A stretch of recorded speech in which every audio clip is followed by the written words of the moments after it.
Bismillahirrahmanirrahim. Assalamualaikum warahmatullahi wabarakatuh. Baiklah, perkenalkan nama saya Ayu Afira dari kelas MBC 3. Saya akan mempresentasikan hasil diskusi dari kelompok 4, yaitu judul makalah teori pengelolaan informasi.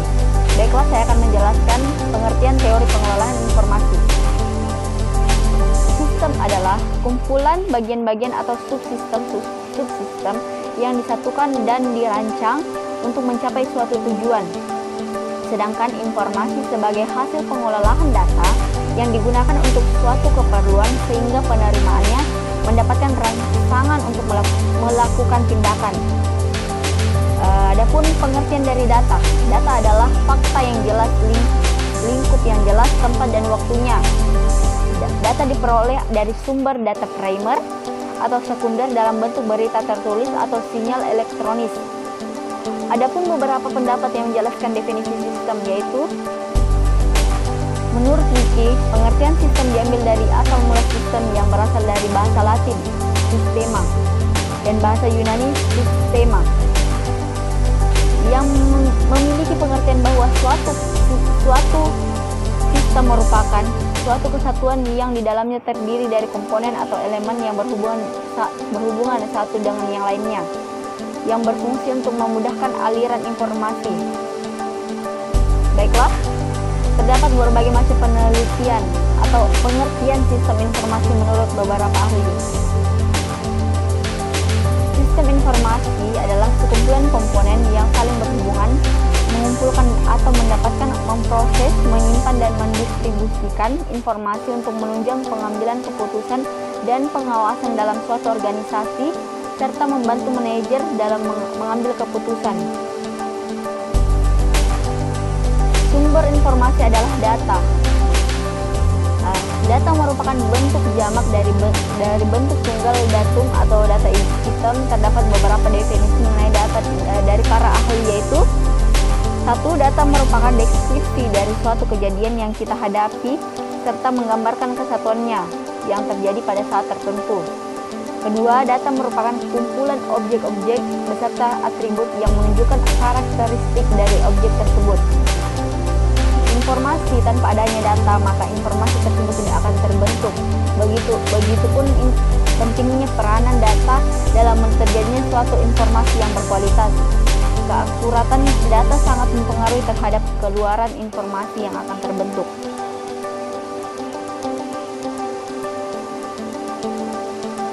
Baiklah, selanjutnya pengembangan sistem merupakan penyusunan suatu sistem yang baru untuk menggantikan sistem yang lama secara keseluruhan atau memperbaiki sistem yang telah ada. Sistem informasi secara teknis dapat didefinisikan sebagai sekumpulan komponen yang saling berhubungan. Selain menunjang proses pengambilan keputusan, koordinasi dan pengawasan, sistem informasi juga dapat membantu manajer dan karyawan menganalisis permasalahan, menggambarkan hal-hal yang rumit dan menciptakan produk baru. Baiklah, sekian dari saya. Assalamualaikum warahmatullahi wabarakatuh.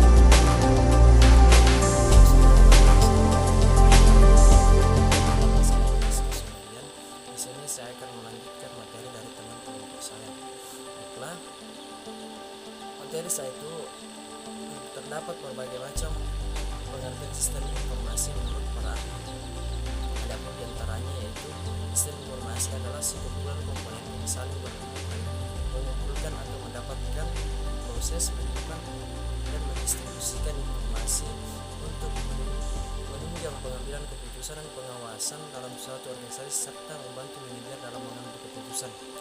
Dan yang kedua itu pengertian dari sistem informasi menurut komunitas mahasiswa, yaitu sistem informasi memaparkan bahwa sistem informasi sebuah aplikasi komputer yang digunakan untuk mendukung operasi dari suatu organisasi serta merupakan aransemen dari orang, data dan proses yang terjadi di dalamnya yang berinteraksi satu sama lain dalam mendukung dan memperbaiki organisasi serta mendukung dalam pemecahan masalah dan kebutuhan membuat keputusan.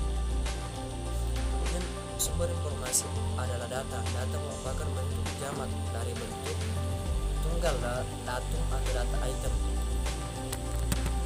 Terdapat beberapa definisi mengenai data dari para ahli, yaitu data merupakan deskripsi dari suatu kejadian yang kita hadapi serta menggambarkan kesatuan yang nyata yang terjadi pada saat tertentu. Kemudian kedua itu data merupakan kumpulan objek-objek beserta atributnya yang menunjukkan karakteristik dari objek tersebut. Kemudian informasi tanpa adanya data maka informasi tersebut tidak akan terwujud. Begitu pentingnya peran data dalam terjadinya suatu informasi yang berkualitas. Keakuratan data sangat mempengaruhi terhadap keluaran informasi yang akan dibentuk. Dan pengembangan sistem informasi sering disebut proses pengembangan sistem. Terdapat beberapa definisi atau mengenai pengembangan sistem informasi, yang antaranya adalah: pertama, aktivitas untuk menghasilkan sistem informasi berbasis komputer untuk menyelesaikan permasalahan organisasi atau memanfaatkan kesempatan yang timbul. Kemudian yang kedua, kumpulan kegiatan para analis sistem, perancang dan pemakai yang mengembangkan dan mengimplementasikan sistem informasi. Kemudian yang ketiga, tahapan kegiatan yang dilakukan selama pembangunan sistem informasi. Dan yang keempat, proses merencanakan, mengembangkan dan mengimplementasikan sistem informasi yang menggunakan metode, teknik, dan alat bantu pengembangan tersebut.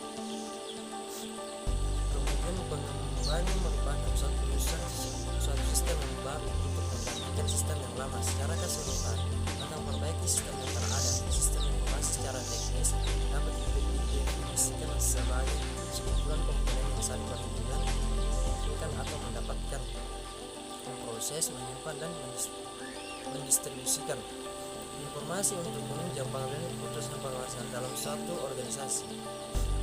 Selain menunjang proses pengambilan keputusan, koordinasi, analisis permasalahan, menggambarkan hal-hal yang buruk, dan menciptakan produk baru. Kemudian terdapat beberapa pendapat yang menjelaskan mengenai definisi dari pengembangan sistem. Di antaranya itu ada 3 pendapat. Yang pertama, pengembangan sistem merupakan suatu proyek yang harus melalui suatu proses pengevaluasian seperti pelaksanaan proyek lainnya. Dan yang kedua, pengembangan sistem dapat berarti menyusun sistem yang baru untuk menggantikan sistem yang lama secara keseluruhan atau untuk memperbaiki sistem yang sudah ada. Dan yang terakhir atau yang ketiga, yaitu pengembangan sistem adalah metode atau prosedur, konsep atau aturan yang digunakan untuk mengembangkan suatu sistem informasi atau pedoman bagaimana dan apa yang harus dikerjakan selama pengembangan sistem. Metode adalah suatu cara atau teknik sistematik untuk mengerjakan sesuatu. Mungkin cukup sekian materi yang dapat saya sampaikan. Assalamualaikum warahmatullahi wabarakatuh. Perkenalkan, nama saya Wisdawati. Di sini saya akan melanjutkan materi dari teman saya, yaitu kita masuk pada bagian komponen-komponen pengelolaan informasi. Jadi komponen-komponen pengelolaan informasi itu ada 3 bagian, yaitu attending stimuli, encoding stimuli, dan storing and retrieving stimuli. Jadi attending stimuli itu seperti apa? Attending stimuli itu merupakan proses awal yang sangat penting dalam proses belajar. Ketika stimuli diterima dari lingkungannya, begitu menyentuh indera yang disadari, data ini langsung dikirim ke register sensori. Hanya sebagian data saja yang dapat ditangkap, kemudian diproses. Bila informasi atau data itu diperlukan, akan diproses lebih lanjut. Setiap informasi akan dikenali dahulu polanya untuk pemakaian yang disebut pattern recognition sebagai suatu pencitraan yang sudah jadi. Proses pengenalan pola ini berlangsung simultan. Yang kedua, encoding stimuli adalah suatu proses yang paling penting dalam proses belajar, yaitu encoding stimuli. Encoding stimuli ini merupakan proses mentransformasi informasi dari memori kerja. Dalam proses transformasi ini, apabila telah berhasil, maka akan memudahkan kita untuk memunculkan kembali informasi itu jika dibutuhkan, karena telah disimpan di memori dalam waktu jangka panjang. Ada 3 faktor yang mempengaruhi proses encoding ini, yaitu yang pertama faktor skema, kedua faktor perhatian, ketiga tingkat kedalaman. Selanjutnya kita masuk pada bagian storing and retrieving information. Pada umumnya, informasi yang disimpan dalam long term memory adalah berbentuk ringkasan atau simpulan. Nah, untuk memunculkannya cukup dengan mengingat elemen kuncinya tanpa harus mengingat keseluruhannya. Di dalam kehidupan sehari-hari, proses memanggil informasi pada tingkat tertentu tergantung pada bentuk konfirmasi yang disimpan dan hubungan informasi tersebut dengan materi yang telah ada dalam memori jangka panjang.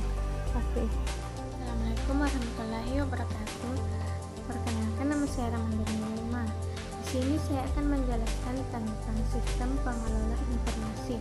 Di mana sistem pengelola informasi adalah proses yang menjalankan fungsi mengumpulkan, menyimpan, menganalisis, dan menyebarkan informasi untuk kepentingan tertentu.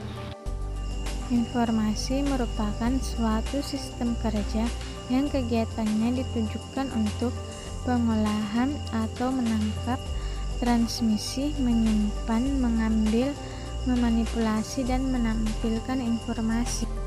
Tujuan dari sistem informasi adalah menghasilkan informasi, di mana sistem informasi merupakan data yang diolah menjadi bentuk yang berguna bagi para penerima informasi.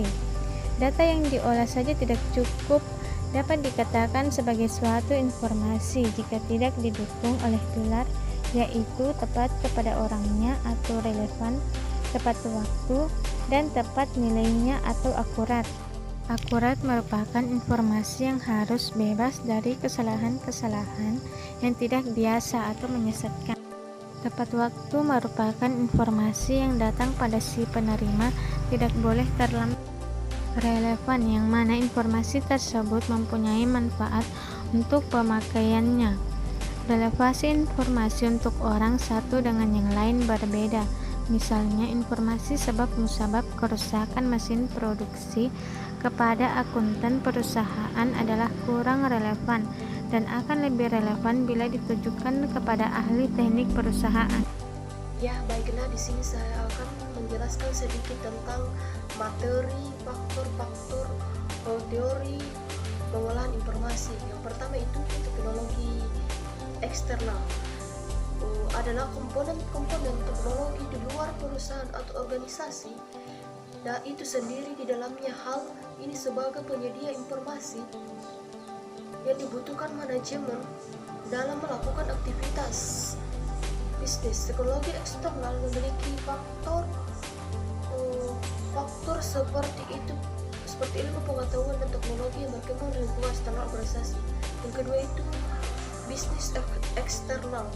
Terdapat beberapa poin, yaitu yang pertama pasar atau eksternal, yang kedua yaitu pelanggan, yang ketiga perusahaan-perusahaan lain, misalnya baik para peluang atau rekan perusahaan yang memiliki komponen bisnis dan sistem informasi lainnya. Yang keempat itu pemerintah sebagai penyusun kebijakan atau peraturan. Yang ketiga teknologi internal adalah komponen-komponen pendukung perusahaan yang dalam hal ini sebagai penyedia informasi yang dibutuhkan manajemen dan melakukan aktivitas bisnis sehari-hari. Terdapat beberapa poin, yaitu yang pertama software, yang kedua hardware, dan yang ketiga aplikasi, dan yang keempat infrastruktur. Yang keempat itu bisnis eksternal, memiliki komponen yang diperlukan untuk menjalankan perusahaan seperti satu, struktur organisasi. Yang kedua, infrastruktur atau aset. Yang ketiga, proses. Yang keempat, sumber daya manusia. Yang kelima, budaya perusahaan. Sekian dan terima kasih.